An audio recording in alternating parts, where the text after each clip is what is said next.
Capek jadi budak kantor. Kerja keras terus, lembur tanpa henti, gaji naik sedikit, tapi yang dipromosi tetap si penjilat.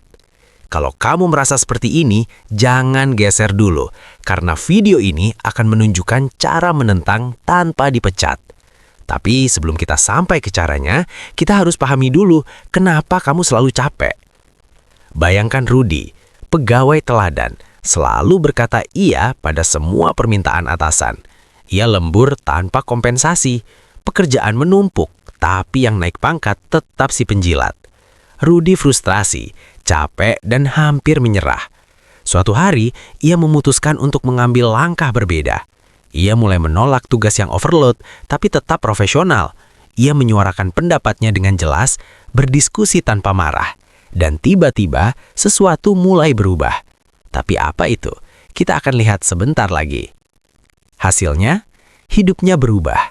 Tidak hanya lebih lega, tapi atasan mulai menghargai idenya. Transformasi ini tidak terjadi dalam sekalam. Langkah pertama Rudy adalah keberanian untuk menentang dengan cara yang cerdas. Kenapa kita selalu nurut? Psikologi kepatuhan menjelaskan manusia takut konflik, ingin diterima, takut dimusuhi. Terlalu patuh membuat kita kehilangan kontrol atas hidup sendiri. Menentang dengan cerdas bukan soal melawan atasan, bukan soal bikin masalah. Ini soal tahu kapan berkata tidak, kapan melobi, kapan memilih diam, dan kapan bertindak. Tapi banyak orang gagal di sini. Kita akan bahas alasannya sebentar lagi. Orang pintar yang menentang dengan cara tepat biasanya lebih dihargai, lebih dihormati, dan tetap aman. Menentang itu bukan agresif, menentang itu strategi.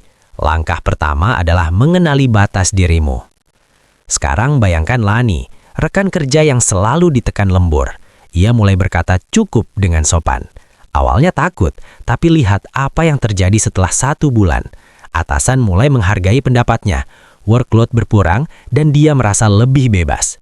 Ini bukan kebetulan, tapi strategi menentang yang cerdas. Tunggu dulu, aku akan beri trik yang bisa kamu pakai esok hari. Jangan lewatkan. Jika pekerjaan overload, mintalah klarifikasi. Bilang, boleh saya prioritaskan tugas ini dulu? Berani bilang tidak, tapi tetap sopan. Itu membuat kata tidak terdengar elegan, profesional, dan kuat.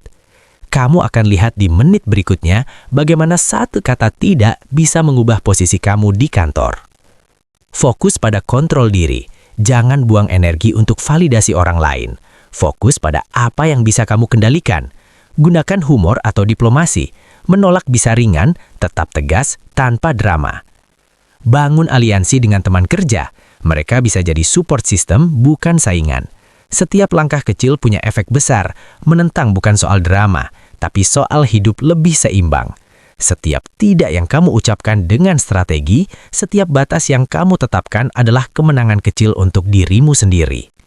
Sekarang bayangkan lagi Reza, yang biasanya pasif, ia mulai beri saran di rapat. Awalnya ragu, tapi perlahan atasan mulai mendengarkan dan proyek berjalan lebih lancar. Inilah efek menentang cerdas, dan kamu akan belajar bagaimana mengulang strategi ini tanpa takut. Tanyakan pada diri sendiri, apa satu hal yang bisa kamu hentikan sekarang untuk mulai hidup lebih seimbang? Mulai hari ini, mulai dari hal yang bisa kamu kontrol. Ingat, perubahan besar selalu dimulai dari keberanian kecil. Micro cliffhanger terakhir.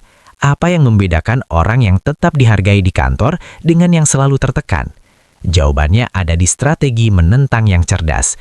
Ini bukan tentang melawan, tapi mengembalikan kendali hidupmu perlahan tapi pasti. Jika kamu ingin belajar lebih banyak cara menentang dengan cerdas di meeting, email, atau proyek besar tanpa bikin drama, tonton video berikutnya. Ini bukan hanya tentang melawan, ini tentang mengembalikan kendali hidupmu. Capek, menentang, kontrol hidup. Ingat kata-kata itu, karena itu kunci perubahanmu.